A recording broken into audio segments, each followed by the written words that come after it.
We're making great progress in our Moneyball save with Birmingham City set 100 years in the future. Last season, we managed to finish 6th in the Premier League, really establishing ourselves as a Premier League team, but also now competing on the European stage. I guess that means it's time to find some more data-driven bargains on the transfer market.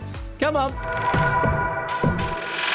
We pick things up then from this situation here. We've just finished 6th place in the Premier League in our 4th season in charge at Birmingham City. It's been quite a rapid rise, actually. The Moneyball approach seems to be working. And next year, this coming season in today's video, we're going to be in the Europa League. I'm pretty sure of that at this stage right now. We have, it's not been confirmed on here, look, but finishing 6th, I think, is going to be Europa League. Liverpool are in the Champions League despite us finishing above them. I assume that's because they won the Europa League.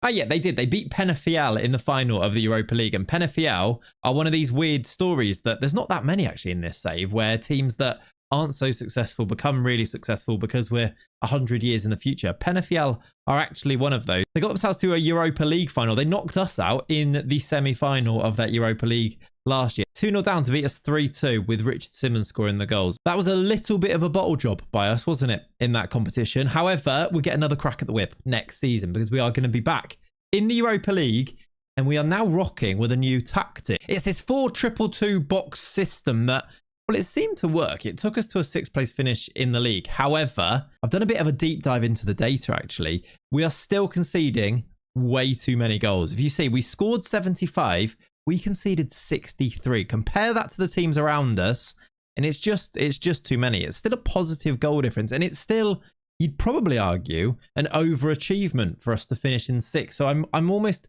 debating, do I change the tactic? Do I go more defensive? Or do I just try and sign better players each time and eventually we'll get there? I'm constantly grappling with that as an approach here. Right now, though, the idea that we're finishing 6th with Birmingham kind of means that I don't want to change it too much. Instead, go back into the market and see if we can sign better defenders, because that's what we did last year. And it did work. It has been improved. It's just by no means perfect at this stage, is it? In fact, as I did mention, I have been doing a bit of a deep dive into the data, using the data hub in the game. And actually, I think it does tell the story quite obviously, actually. This is just our defending numbers. We've got blocks per game and clearances per game. So how busy our defenders are actually being. And you can see we are in this top bracket just about where we're making lots of blocks and lots of clearances per game, which in some ways it's a good thing. They're making the blocks. They are clearing the ball. However, it probably means we're conceding too many chances to force our defenders into action. If you compare that to the teams around us, you got Spurs, Hull, who are really good, weirdly, in this save at the moment. That's another story, actually, for the 100 years, isn't it? You've got Liverpool, Spurs, Hull, City, United, Villa, Arsenal in this group. This is where we'd like to be. Less chances being given up, and then maybe our defenders will be a little less busy, which is easier said than done, obviously. Defensive efficiency I had a look at as well, and we're up here, look, where we've got a busy but impenetrable defense, and this is to do with how many shots we face per game. We're conceding a lot of shots. In fact, we're just about 3rd highest shots per game being conceded in the entire league. Luckily for us, the conversion rate isn't that high. This is conversion rate percentage on this side. So we're quite similar to teams like Liverpool and Manchester City. We're better than Arsenal and Villa here, look, when it comes to the opposition conversion rate, but we do concede just too many shots, look. So again, that's probably not a case of better defenders. That's probably more of a system change needed, isn't it? Just to prevent the chances being created by the opposition in the first place, maybe. I then wanted to check how we were doing from set pieces as well. So I checked our set piece defensive efficiency and saw this is actually a real issue for us. We're conceding really high opposition expected set piece assists per game. That's the highest in the entire league. And we're also conceding a load of opposition crosses from set pieces every game too. So we are one of the worst teams for conceding chances from set pieces in the league. Now that's a real problem, especially this expected assists per game, because that means that the chances created are actually decent chances, which does suggest that we're not dealing with the set pieces, the crosses, when they come into the box, meaning maybe we need to look at our centre-back partnership and think, can we win more headers here? Or maybe even just in general having bigger players to win more headers. If I have a look at the height of the team, we do have decent jumping centre-backs and defensive midfielders. They are quite tall. We've got quite small players elsewhere, though. Both number 10s.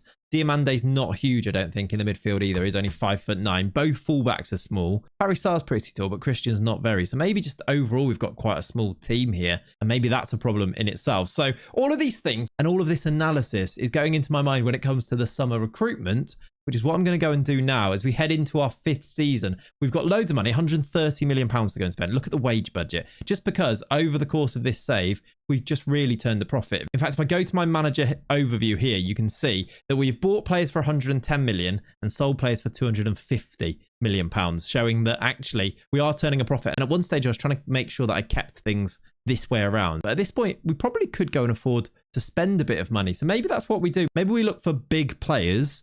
And maybe we look to improve the squad in terms of backups as well. That's something I tried to do a few seasons ago, but I really think we might be in a position to try and do that again. I'm looking at players like Bogovic, Ford, Henderson, Doyle Hayes, Espinosa even maybe. And I'm thinking these guys probably aren't quite good enough to come off the bench and contribute. Maybe Doyle Hayes did get 10 assists last year, which is pretty good. But the rest of them, I just think in terms of pure quality, even just going by the way that the coaches talk about these players and the ratings the coaches give to them, maybe we can massively improve here. Maybe that can rule out those games where we concede loads of goals, which might occur because we've got players missing from our first 11. Anyway, that's my melting pot of ideas. I'm going to go and do some transfers now, and we'll see what actually comes to pass and how I can actually execute that weird sort of general plan that I've got in my mind. I'll see you when I've done some signings. Okay then, so with all of that in mind, I've been busy. This is my transfer business going into season number 5. I've spent £77 million. Just gonna check. No, there wasn't anything done before the tick over date. There was some sales though. I've spent £77 million. I've brought in, it says here, £9.5 million. However, before it had ticked over to this season in game, I made a big sale, and that was at centre-back Raul Kanga, who I think was only here for, I think it was 2 seasons, has now gone for £60 million. Yeah, 2 full seasons he played for us alongside, well, he played alongside Campoire last year. I think it was Rivas the year before that he partnered. He's been, I mean, solid for us without ever being, I never thought he was outrageously good. However, Crystal Palace have paid £60 million to take him from us. He's actually had a really good debut look according to that there. And that's given us a huge amount of extra money to go and spend in the window, which kind of prompted me into spending as much as I have. We've basically broken even though I told you that I was going to go and speculate a little bit more and that we could afford to go and speculate a little bit more. We've basically broken even, haven't we? It did, though, mean I had to go and sign a centre-back. Now, that was on my priority list anyway, wasn't it? We wanted to improve our defensive data for this season. So I did loads of scouting around. I looked at all of the data and I've gone for this man here. Joffre Gesti is a Spanish centre-back who is 6'4". We talked about trying to improve from those defensive set pieces. I'm hoping this guy can be a bit of an improvement on Kanga. He's also really young. He's had under 21 caps for Spain.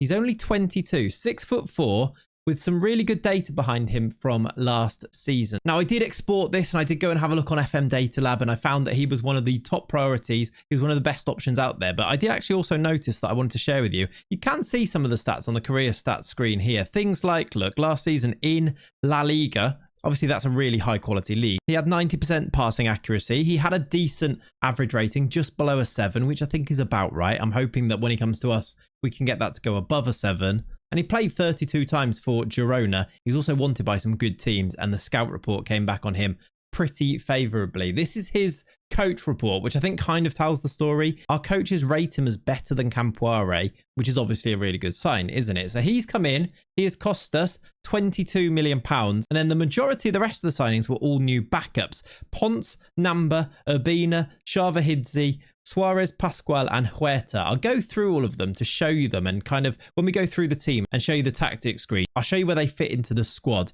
However, none of those are going to be starters. They are all, what I'm hoping, are going to be really high quality upgrades for our backups.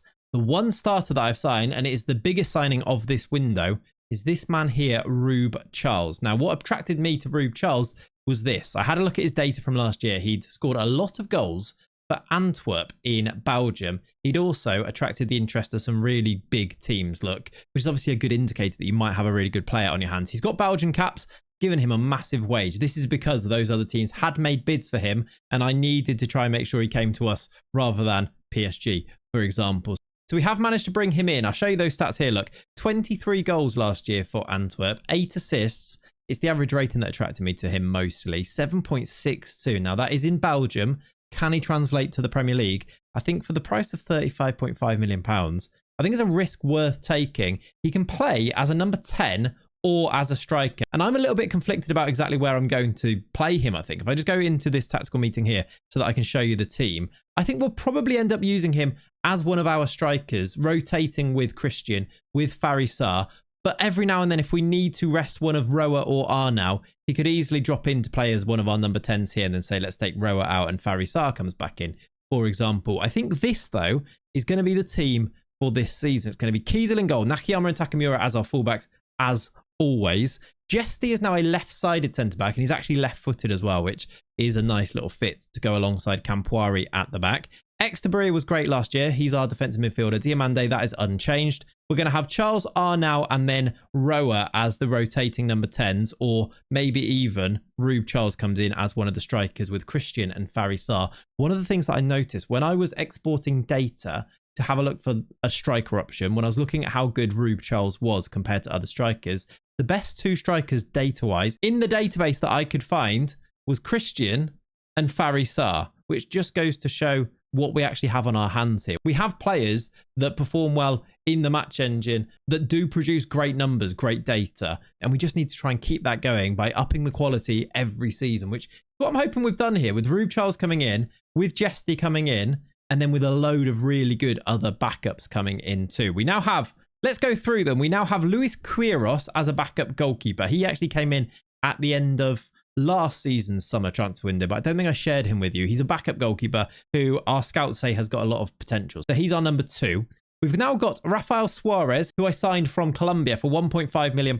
He had really good data, and I've taken a punt on him because he was from Colombia. But look, you can see the average ratings of his career so far in Colombia, 7.18, 7.11, 7.11. He's only 22 years old, and he's played a lot of football, which as a Liverpool fan is a very FSG recruitment thing where they look for players that have played quite a lot of football at quite a young age without it tipping over the point where they've played too much football. But there's a sweet spot of players that have experience and are still young enough to go on and become a better player. I suppose that kind of fits with Rafael Suarez and a lot of the other transfers that we've done in this save so far, I suppose. So Suarez backup centre-back. Let's put these in a little bit more of an order so that we can work our way through. We're then going to have Espinosa and Elliot Steele, who continue to be here. I've signed a backup right back in Yuki Namba, who is another Japanese right back who seems like the perfect rotation for Nakayama. We've had great success by going and bringing in Japanese internationals, haven't we? So he's come in. We're going to go a left back. I've signed Lucas Ponce from Everton, who didn't play loads, but has got Premier League experience. And he's only £4.7 million. And when I was looking for cheap left backs, there weren't loads.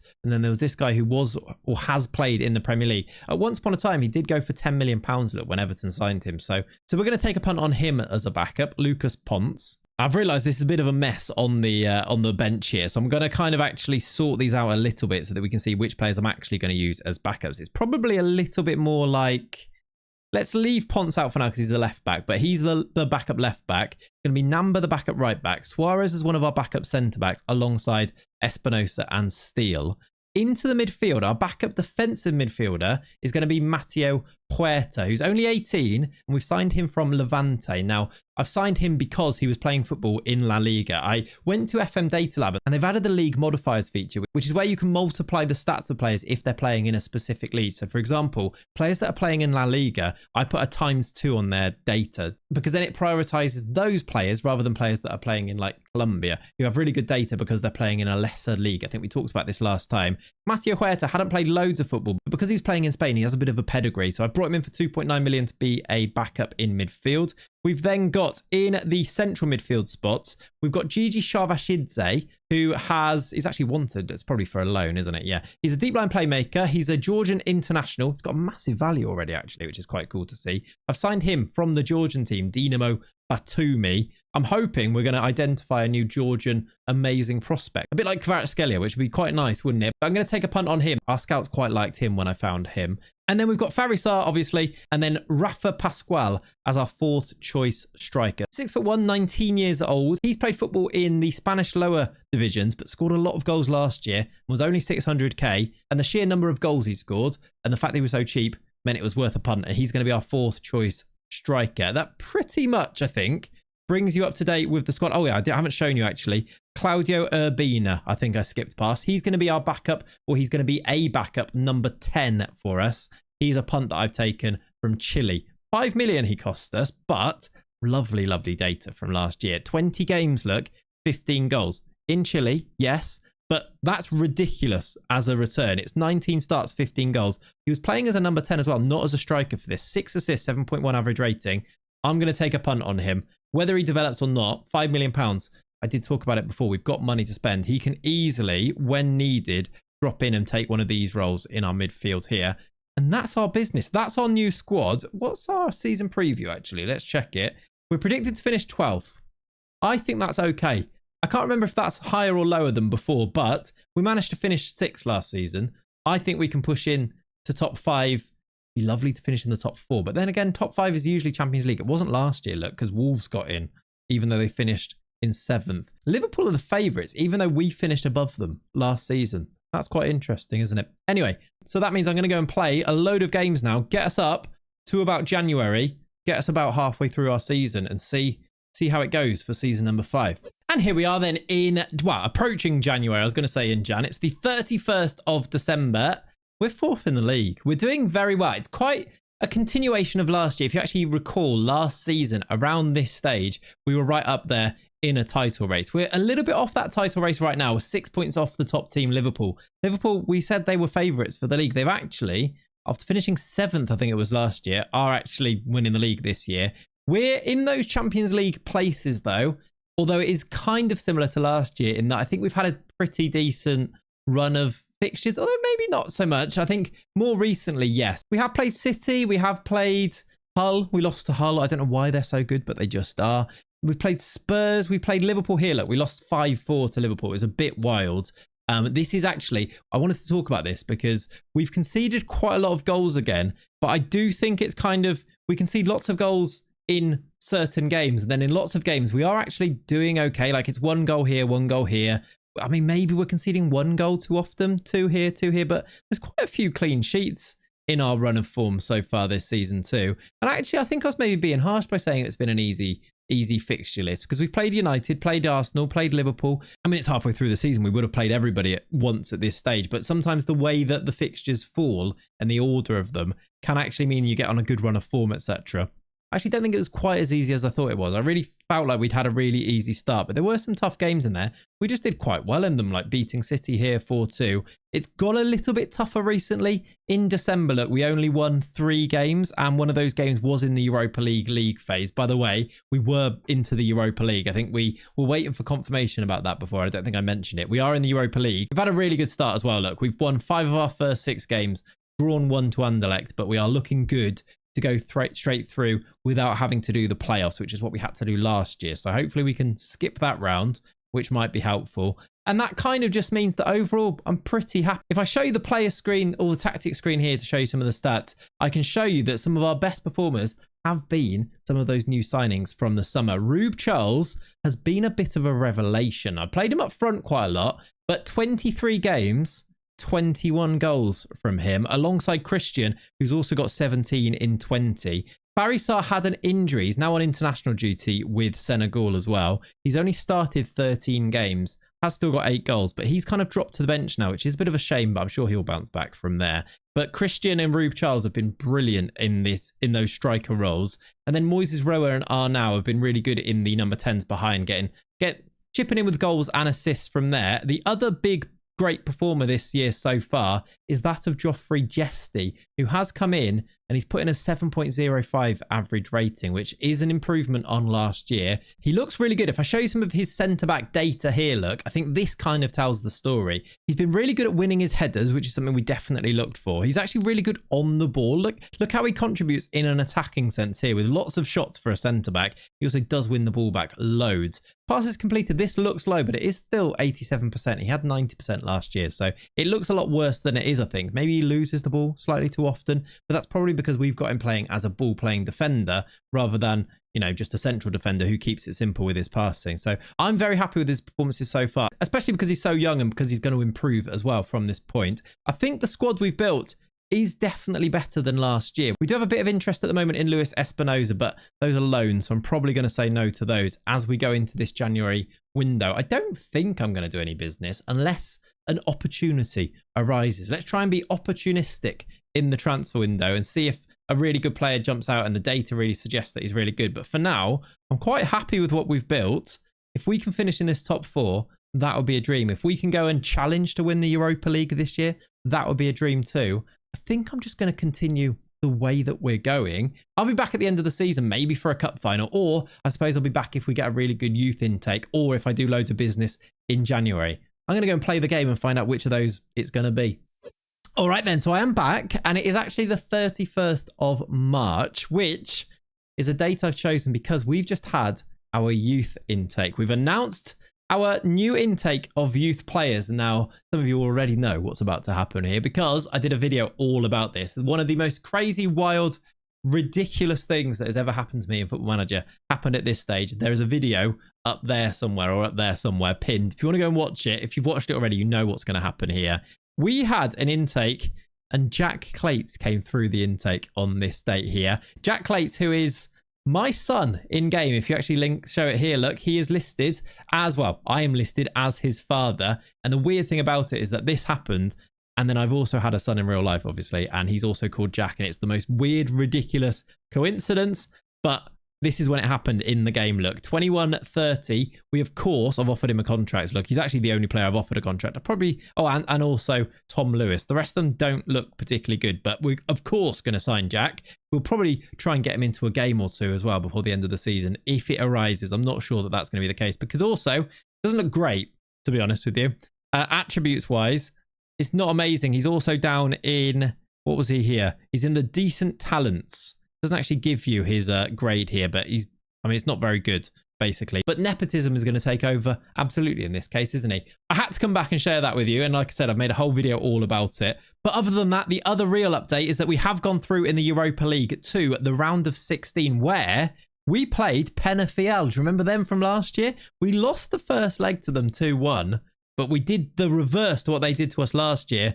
We came back and beat them 3-2 and then beat them on a penalty shootout. There are the scorers there. Look, it doesn't even show you actually all of them. If I click on here, maybe it'll show you all of the goal scorers in the penalty shootout. We scored all of our penalties, basically, is all you need to know. We were brilliant. They missed one, look, their last one. Pereira missed their penalty, and Urbina, Christian, Saar, Darkwa, Suarez, and Steele scored the penalties for us. We've knocked them out, which means we're into a quarter-final of the Europa League where we play Eintracht Frankfurt. We're also with what? How many games to go now?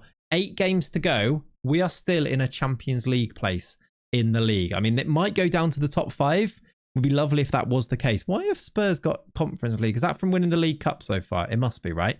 I'm hoping next season, actually, we've got 2 chances of that, haven't we? We win the Europa League, or if we finish in the top 4, maybe 5. I'm hoping that Birmingham City can be a Champions League team next season. That is the dream. Look at this, by the way, as well. Highest average rating, 2nd, Rube Charles. Top goal scorer, Christian.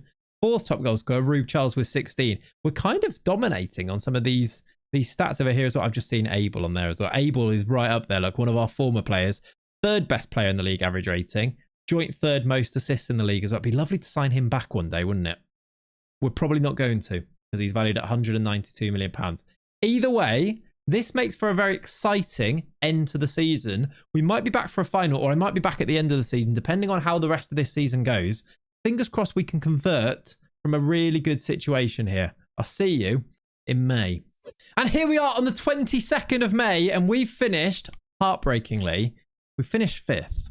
We are outside, as it stands, and this may change, we are outside of the Champions League places, as you can see. However, despite us finish on 69 points, nice. Despite us being 4 points off the top 4, despite all of this, next to our name, it says UEFA Champions League. And that is because there was a glorious day in Dortmund against Roma where we beat them in the where we won the Europa League. It was a 4-3 victory after extra time. In fact, I'm going to show you the highlights of this because it's a really good way to show you the highlights here. It was an outrageous game. Look, Rube Charles opened the scoring. If we go here and just watch the goals, this is the story of how we managed to win the Europa League. That means we've now got the Conference League and the Europa League. You know what's next, right, on the list? And we will be in that competition next year. We need to go and try and win the Champions League. Roma took the lead. It was Coleman at the back post with the goal there, or Agustin Coleman, which is a fantastic name. Here's Jesty, by the way. I didn't think I mentioned it before, but he's got a massive mohawk, which is brilliant. Rube Charles scored from a tight angle there. Look to make it 1-1 on about half an hour. Then the next one after this was Roma giving themselves the lead again. Coleman involved. He gives it to Capello into... Eventually it comes to Fissler. Look, past Keedle. 2-1 just after half time. We then made it 2-2. It's a very weird, topsy-turvy game. There's a steal into Campuari. Roa puts it into that far corner. Lovely finish from him. Quite nice. We've seen that quite a lot, actually. Or I've seen it quite a lot this season. The number 10s have quite a lot of long shots because they pick up the ball, obviously, on the edge of the box because of this box system that we're using. Coleman made it 3-2 to Roma. At this stage, I thought things were done. I thought it was over. There's only 8 minutes to go at that stage. But on the 89th, or in the 89th minute, look, steal down the left-hand side. Barry Sarr, of course. Barry Sarr has to get involved in the proceedings. He is probably the biggest save legend. Is he the biggest hero? Who's your favourite player in this save so far? Let me know in the comments down below. And then into extra time, 4-3, Barry Sarr, look, with the winner. It was a brace off the bench, by the way. We won ourselves the Europa League. Glory, glory days. It puts us into the Champions League. And I'm feeling so confident about this squad. This is the... Well, these were the performances. These were the stats of the players, look. 34 goals from new signing Rube Charles. We have picked up a serious footballer here. Let's compare him to other strikers. He is... I mean, he almost has the full package there. I mean, he loses the ball a bit too much, but that's all right, isn't it? Non-penalty goals, expected assists, goals, shots, headers won. He wins headers. He's only 5'10", but he does win a lot of his headers. Look, 66%. Just looking at his attributes. These yellow circles are the ones where he's really good. Loads of pros, loads of cons. The other big indicator is that he's now got 5 stars or 5 circles, according to our coaches, which just tells you we've got a serious footballer here. But look at the rest of the players contributing. Diamande, 10 goals, 10 assists. Arnau, 12 goals, 10 assists. Rowe with 12 goals, 8 assists. 26 goals from Christian with 12 assists. Barry Sarr, 19 starts, 17 goals. We've definitely achieved that thing that I wanted to. Also, this is mad. Look at this weird, like the weird relationship lines on here are just bizarre, aren't they? 15 assists from Nakayama, by the way, from right back. We've achieved that thing that I wanted to, which is where we've got subs that are able to come in and contribute more so than they ever did before. By the way, I also did loan out Pascual in January to give him some game time. He's actually scored 4 and 6 for Millwall, which is quite cool, actually. Hopefully that means he improves a little bit more and maybe can contribute to our team next year. But I'm feeling so positive about things. We've made loads of money over the course of the save. We've got £254 million in the bank. We've got 110 million to go and spend with loads of wage budget. We've got sell-on clauses still for players that we've sold so far. By the way, Luis Espinosa, another one in January that I did actually let go that I didn't show you. £5.5 million he went for to Saint-Etienne in January. There was other business in January, mainly loaning out some of those players that hadn't had game time. I also sold Billy Henderson and sold Zach Sant, who's a backup goalkeeper. But this all sets us up now to go and spend again for next year. With us now being a Champions League team, do I try and wait for the tick over to try and attract better players or not? And the other big question is, do I change the system or do we just continue like this? Because a lot of the same problems, they still exist. We still conceded too many goals. Look, 64 goals conceded compared to the teams we want to catch conceding 32. Like, we've conceded twice as many goals there. But we've also scored slightly more goals. The goal difference is 23, which isn't that far off the other teams, but it is just too many goals conceded. And I don't think it's because of the defenders. I think our defenders are good. I think it's a system thing. And I think it's the fact that we play so, well, we play positive, we play gegenpress. We just don't really have much protection in front of our defence, I suppose, because even our defensive midfielder is on support and he gets up the pitch as well. Maybe having like a deeper midfielder here, but then we lose Diamande. I don't know. Let me know. Genuinely, I'd love to know your advice here. What would you do? That's actually changed. Look, it's now like a weird star. Look, would you change the system or would you just continue to do what we're doing? Because ultimately it is kind of working. We've won competitions. We're in the Champions League. We finished 5th. A few more big signings. Maybe we just close that gap anyway. And we're a fun team to watch because we're so attacking. I kind of think we should just stick to it. I don't know. I'll have a think about it and then maybe start a next episode. I'll let you know if I've made any changes. Maybe I'll listen to some of the advice from you guys in the comments. But let's leave it at that for today. Thank you so much for watching. I'll catch you in the next video. Have a lovely rest of your day. See you later. Bye-bye.